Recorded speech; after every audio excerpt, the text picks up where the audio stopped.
Que dirons-nous donc qu'Abraham, notre père, a obtenu selon la chair?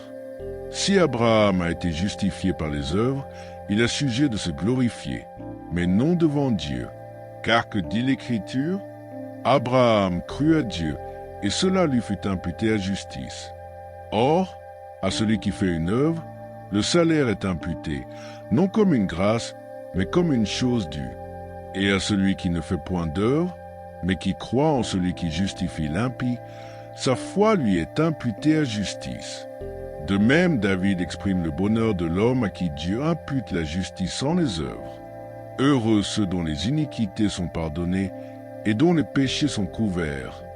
Heureux l'homme à qui le Seigneur n'impute pas son péché. Ce bonheur n'est-il que pour les circoncis, ou est-il également pour les incirconcis?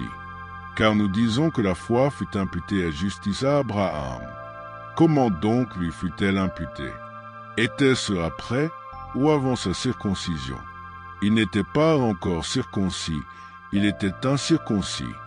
Et il reçut le signe de la circoncision, comme sceau de la justice qu'il avait obtenue par la foi quand il était incirconcis, afin d'être le père de tous les incirconcis qui croient, pour que la justice leur fût aussi imputée.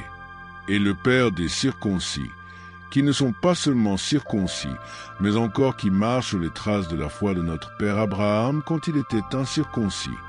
En effet, ce n'est pas par la loi que l'héritage du monde a été promis à Abraham ou à sa postérité, c'est par la justice de la foi.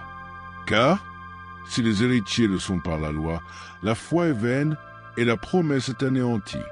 Parce que la loi produit la colère, et que là où il n'y a point de loi, il n'y a point non plus de transgression.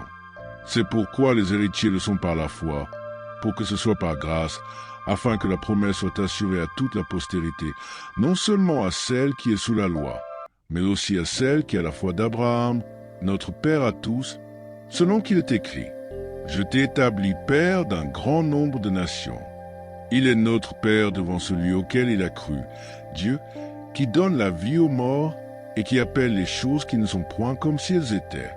Espérant contre toute espérance, il crut, en sorte qu'il devint père d'un grand nombre de nations, selon ce qui lui avait été dit. Telle sera ta postérité. Et, sans faiblir dans la foi, il ne considéra point que son corps était déjà usé, puisqu'il avait près de 100 ans, et que Sarah n'était plus en état d'avoir des enfants.